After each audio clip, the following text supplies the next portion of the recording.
Docteur Viraud, vous êtes psychiatre à Rennes et directeur d'Émergence. Vous organisez le congrès des dépressions du 16 au 18 septembre 2010 à Saint-Malo. Comment vous est venue l'idée de ce congrès médical sur les dépressions? Comme vous le disiez, je suis psychiatre, et en tant que psychiatre installé depuis 88, ça fait 23 ans. J'étais confronté dès le début de mon exercice, bien sûr, à des patients en phase dépressive. Et comme tout à chacun, j'ai prescrit des antidépresseurs de manière importante, ou on va dire habituelle. Et puis peu à peu, je me suis rendu compte qu'on pouvait faire autrement avec des techniques chez moi hypnotiques et relationnelles. Et peu à peu, on s'est rendu compte collectivement qu'il y avait de plus en plus de dépression, que les réponses thérapeutiques habituelles n'empêchent pas le développement de cette maladie. Donc on peut se poser la question de la pertinence des solutions proposées aujourd'hui, ou des stratégies proposées aujourd'hui. D'où l'idée de faire ce congrès pour à la fois repenser le diagnostic même de la dépression, donc qu'est-ce que la dépression, et puis pour réfléchir de manière collective avec beaucoup d'autres professionnels de santé aux méthodes, aux possibilités thérapeutiques que nous avons déjà, et construire un futur avec ce matériau de base pour élaborer des méthodes thérapeutiques le plus simple possible et le plus efficace possible. Vous nous dites qu'il y a de plus en plus de dépression. Savez-vous pourquoi? Le pourquoi, je ne sais pas, mais c'est vrai qu'il y en a de plus en plus, puisqu'on dit qu'aujourd'hui la dépression représente la 4e cause de morbidité, c'est-à-dire de maladie au monde. Qu'on dit aussi que dans une dizaine d'années, en 2020, ce sera la 2e cause de maladie mondiale. Donc ceci montre bien l'inflation et l'augmentation du nombre de dépressions, en tout cas des diagnostics de dépression. Alors pourquoi? C'est un peu compliqué. Il y a probablement des facteurs liés au mode de vie, l'accélération, les changements, probablement dus aux difficultés relationnelles qui existent aujourd'hui dans les familles, dans les groupes, au travail, dans les villes. Probablement dû aussi à une sorte d'épuisement par cette agitation permanente. Tout ça mis bout à bout fait que des gens ont des moments plus difficiles dans la vie, qu'on appelle ces moments dépression. Mais je pense qu'une partie aussi du fait de l'augmentation du nombre de dépressions tient au diagnostic lui-même de la dépression. Et on a développé progressivement depuis une trentaine d'années, peut-être encore plus depuis 20 ans, une extension de ce diagnostic de dépression. Et là où on parlait de dépression il y a 20 ans, pour des situations difficiles, sévères, qui nécessitent des arrêts de travail, des hospitalisations, des changements éventuellement de vie, eh bien aujourd'hui on parle de dépression pour des situations plus ordinaires et plus courantes de la vie de tout un chacun. Vous avez parlé des dépressions. Comment définissez-vous cette maladie?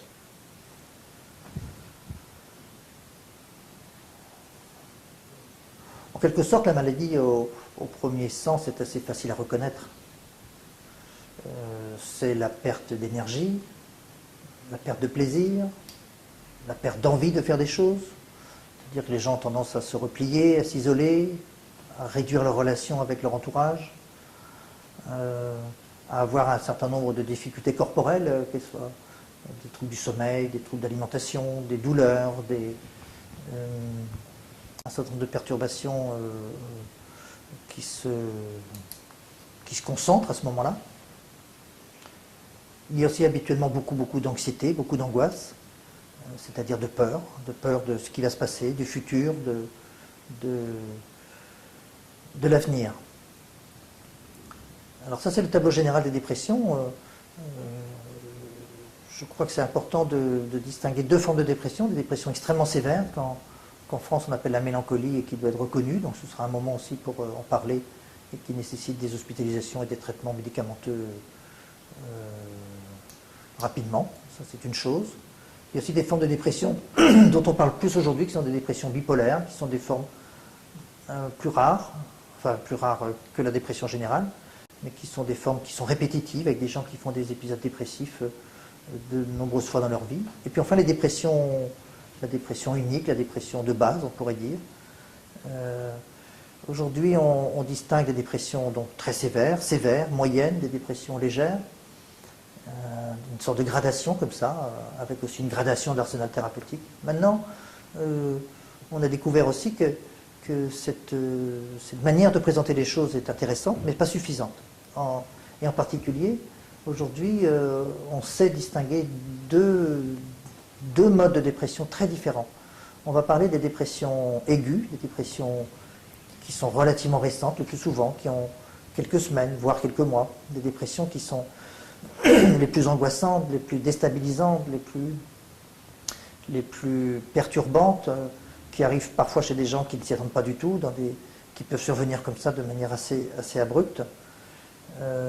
Donc ces dépressions-là qui sont intenses, qui sont déstabilisantes aussi pour les soignants, sont finalement les plus faciles à soigner, parce que ce sont des moments de la vie, elles sont souvent liées à des moments de la vie, des moments de changement, c'est-à-dire que l'individu est confronté à un moment de sa vie où il doit s'adapter. Ça peut être la naissance d'un enfant, ça peut être de quitter le domicile familial, ça peut être une difficulté professionnelle. Et ces dépressions signent une nécessité de changer quelque chose dans la façon de vivre, sauf que le patient ne sait pas ni quoi ni comment. Donc ces dépressions-là vont nécessiter un accompagnement très proche, une grande proximité thérapeutique, un cadre dans lequel le patient va pouvoir faire cette transformation. Quelquefois, on aime bien utiliser cette métaphore du cocon dans lequel la chenille va se transformer en papillon. Et puis il y a des dépressions qui sont devenues de plus en plus fréquentes et qui sont plus fréquentes aujourd'hui, qu'on appelle des dépressions chroniques, et qui, elles, après des phases initiales, eh bien, ne guérissent pas.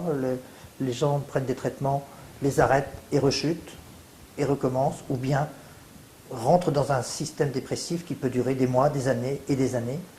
Et ces dépressions sont cette fois-ci très épuisantes, très fatigantes. Les gens, de mois en mois et d'année en année, perdent l'espoir, perdent leurs ressources, perdent leur créativité, perdent leur énergie. Et pour ces dépressions-là, la relation thérapeutique est toujours absolument fondamentale, mais il faut ici avoir des propositions thérapeutiques, on va dire, plus dynamiques, pour provoquer en quelque sorte, provoquer une mise en route, ou une remise en route de leur système mental, physique, relationnel. Et donc deux grandes situations assez différentes, je crois qu'on va bien distinguer au congrès de Saint-Malo, et qui vont déjà nous permettre de repérer mieux des situations où les antidépresseurs restent nécessaires, peut-être 10 à 20% des dépressions. De toutes ces dépressions, les antidépresseurs peuvent être remplacés par des techniques relationnelles, des techniques conduites psychothérapiques. Il y a une chose qui m'a interpellée dans ce que vous nous avez dit au tout début. La dépression, elle peut aussi se manifester par de la douleur. Oui, absolument. Absolument. On va avoir une session ou deux sessions importantes du congrès sur, en quelque sorte, les relations du corps et de l'esprit. On a tendance on a coutume à parler de la dépression mentale. D'ailleurs, on parlait de dépression mentale il y a quelques années. Aujourd'hui, on parle de la dépression. Mais en fait, on se rend compte que la dépression, quand elle est mentale, génère des problèmes corporels, et que les problèmes corporels sont aussi très souvent source de dépression. Donc ces relations entre le corps et l'esprit sont extrêmement fortes, extrêmement ordinaires aussi. Donc cette manière de penser que d'un côté il y a le corps, de l'autre côté il y a l'esprit, je crois qu'on est en train de collectivement, même si c'est progressif, mais collectivement on est en train de retrouver l'unité de l'homme. C'est une belle parole d'Edgar Morin. Et puis, il y a des patients qui souffrent de troubles corporels, durables, résistants. Alors, les cardiologues voient des choses comme ça, les spécialistes de la douleur chronique, hein, on voit beaucoup de situations comme ça, mais aussi en dermatologie, en gastro-entérologie, dans beaucoup d'endroits. Et aujourd'hui, on pense que ce sont des équivalents, des formes de dépression qui s'expriment moins par des phénomènes physiques, psychiques, pardon, moins par des préoccupations mentales et plus par des perturbations dans le corps. Voilà, c'est aussi un chapitre important pour lequel on va travailler beaucoup pendant ce congrès de Saint-Malo. La solution médicamenteuse est la plus courante. Doit-on continuer à se faire prescrire des antidépresseurs? Oui, c'est vrai que c'est le premier outil thérapeutique qui est proposé aux patients qui présentent une dépression. D'ailleurs, les autorités médicales, aujourd'hui, disent bien que ces prescriptions d'antidépresseurs sont nécessaires pour les dépressions très sévères, pour les dépressions sévères, qu'elles pourraient être reliées à des psychothérapies assez facilement dans des dépressions moyennes, et peut-être d'abord la psychothérapie pour des dépressions légères. En tout cas, une idée que l'antidépresseur est le moyen thérapeutique le plus efficace. Alors, doit-on continuer à se prescrire des antidépresseurs? Oui, sûrement. Sûrement pour les dépressions très sévères, c'est-à-dire pour les dépressions pour lesquelles ces antidépresseurs ont été fabriqués au départ. Je vous rappelle que les antidépresseurs sont apparus dans la panoplie des soignants dans les années 60, on va dire 60-70, et que c'était pour des dépressions très très sévères. Ensuite, des antidépresseurs plus faciles d'usage, plus simples, ont été proposés à partir de 88. Et ce sont ces antidépresseurs plus faciles, plus maniables, qui ont été extrêmement développés. Et pour des dépressions ou pour des difficultés de vie de plus en plus, on va dire, légères ou ordinaires. Et alors, ici, pour ces dépressions, on va dire, plus courantes, la question est largement posée de savoir si les antidépresseurs sont bien efficaces et bien utiles. Et en tant que psychiatre, quelle autre solution pouvez-vous proposer à vos patients? En fait, l'idée qui justifie la prescription d'antidépresseurs, c'est une idée de problème cérébral, essentiellement une difficulté liée à on va dire, des dosages de neuromédiateurs. Et en fait, on donne des antidépresseurs aux gens comme pour les compenser quelque chose, pour remplir quelque chose, pour là où il y a un manque, un vide ou une faiblesse chez eux. Donc cette idée de faiblesse du patient est évidemment ratifiée, enfin en tout cas validée par ce qu'on peut observer, mais on a appris aussi que, et je pense que ce qu'on appelle aujourd'hui l'hypnose ericksonienne va beaucoup dans ce sens-là, on a beaucoup appris à observer les ressources des patients. Les ressources des patients sont extrêmement riches, extrêmement dynamiques. Encore faut-il pouvoir les activer, les amplifier. Et pour ça, il y a beaucoup de moyens possibles. Le premier moyen, c'est l'alliance thérapeutique, c'est-à-dire la rencontre que le patient peut faire avec un soignant qui connaît son métier, qui connaît la dépression, qui sait qu'il peut d'abord compter et tabler sur le développement de ses ressources pour que le patient aille mieux. Donc ça, c'est la première phase, la rencontre du patient, mettre un cadre autour de lui pour le protéger, pour le sécuriser. Donc le rencontrer, c'est prendre du temps, c'est le revoir éventuellement rapidement dans certaines formes de dépression, c'est lui expliquer que la plupart des dépressions guérissent très bien. C'est donc l'accompagner dans ce moment-là, de manière peut-être assez tranquille, mais être à côté de lui. Ça, je crois que c'est la chose la plus importante. Après viennent des techniques plus élaborées, que certains professionnels de santé connaissent. Bon, moi je connais très bien les techniques d'entretien de couple, d'entretien de famille par exemple, mais aussi les techniques hypnotiques, et qui sont particulièrement intéressantes pour rassurer, et puis pour remettre en route justement cette possibilité de ressources qui vont permettre aux gens de fabriquer, de créer des nouvelles manières de fonctionner. Voilà un peu l'idée générale du travail que moi je fais auprès de mes patients. Alors, vous pratiquez l'hypnose et vous êtes également formateur à l'hypnose médicale et aux thérapies brèves. Avez-vous observé une demande des professionnels de santé? Ah oui, très forte. Très forte. La demande est très forte de professionnels de santé, qu'ils soient médecins, qu'ils soient psychologues, qu'ils soient sages-femmes, kinésithérapeutes, infirmiers. Toutes les spécialités médicales ont une demande très importante, tout simplement parce que ils se rendent compte aujourd'hui qu'il y a beaucoup de gens qui arrivent chez eux avec une idée de dépression, ou un diagnostic de dépression, ou un traitement antidépresseur. C'est-à-dire que l'idée même de dépression aujourd'hui est très présente et très active dans tout lieu de soins, dans tout lieu thérapeutique, et que aujourd'hui beaucoup de professionnels de santé sont très désemparés pour savoir quoi dire, pour savoir quoi faire, quels sont on pourrait presque dire les gestes simples, élémentaires qu'on peut mettre en place pour aider quelqu'un qui est en difficulté. Là, actuellement, on me demande d'intervenir dans un syndicat de salariés, dans un syndicat d'entreprise, pour aider les gens à repérer la dépression, à repérer les dépressions dangereuses, les dépressions plus simples, et à savoir quelles sont les premières possibilités et les premiers gestes qui peuvent aider. Au-delà de ça, il y a cette préoccupation majeure des professionnels de santé qui voient des gens qui s'engagent, qui se retrouvent avec des dépressions qui durent et qui durent et qui durent, qui deviennent de plus en plus stables, de plus en plus fixées, qui réclament des traitements plus lourds, plus longtemps,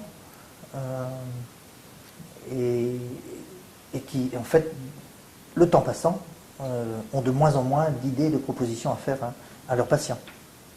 Connaissez-vous d'autres stratégies thérapeutiques que l'hypnose avec la dépression?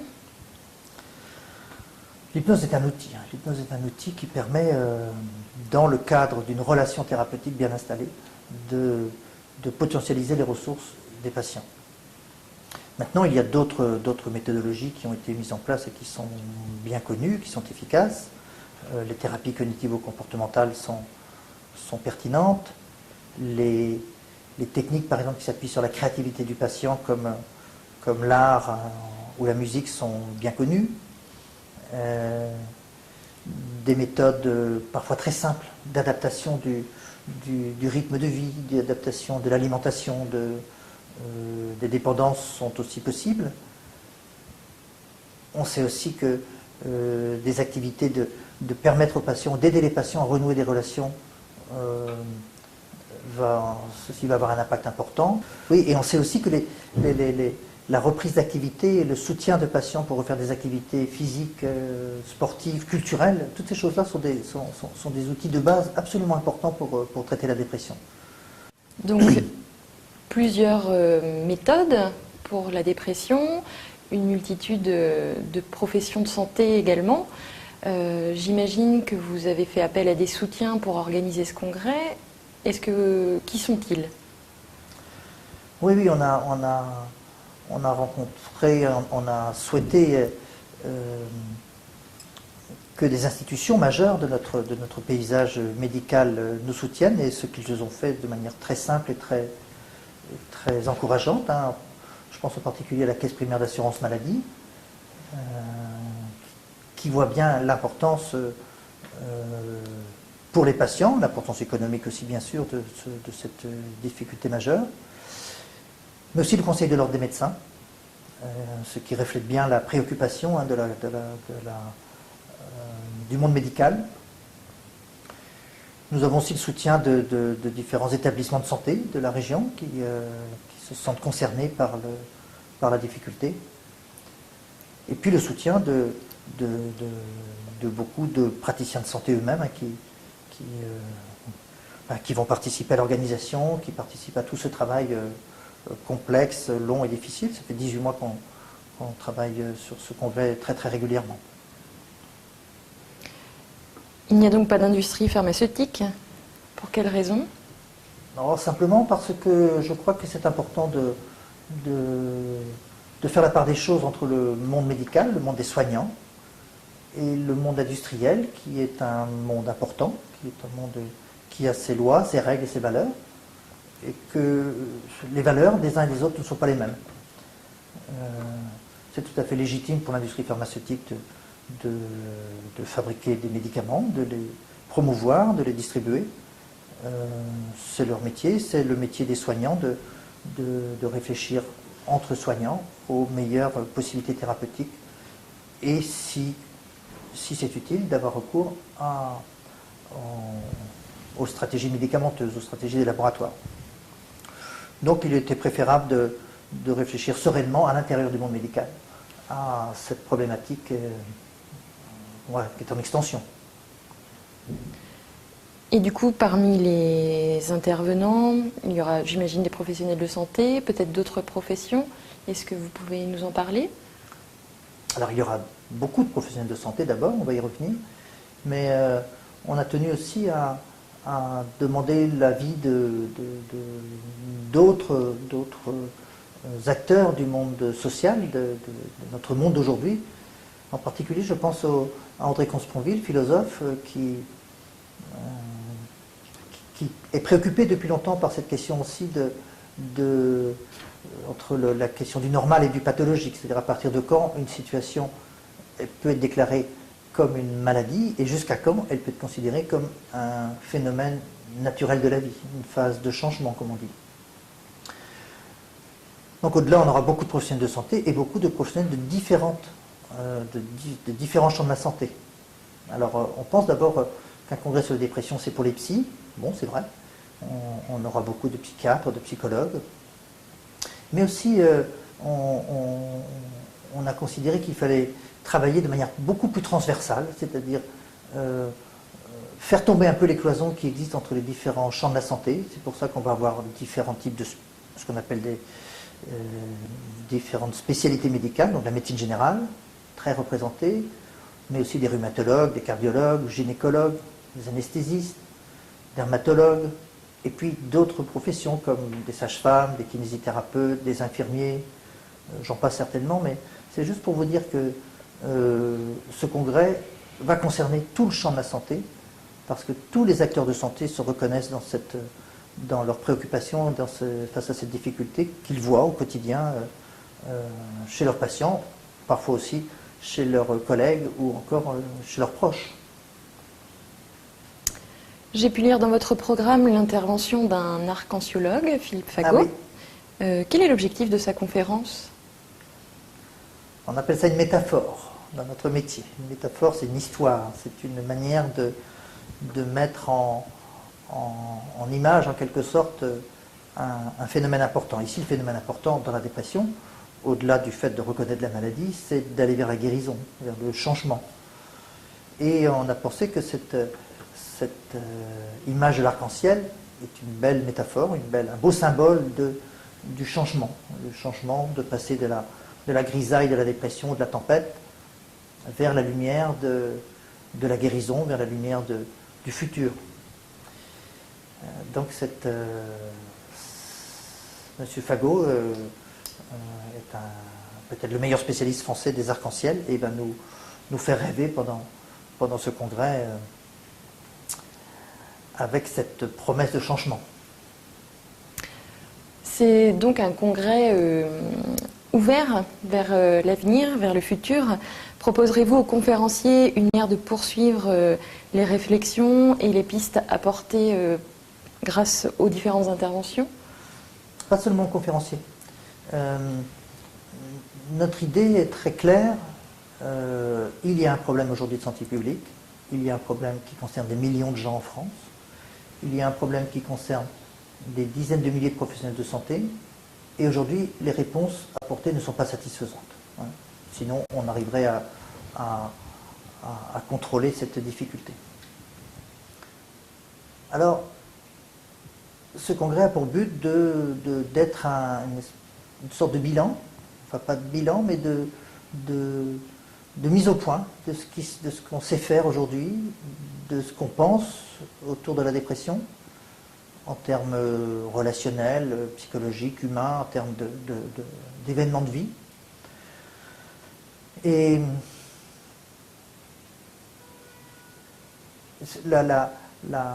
l'objectif du congrès, c'est de faire un deuxième pas. Le congrès sera un premier pas pour travailler justement avec tous les professionnels de santé, donc au plus proche du terrain, qui sont concernés.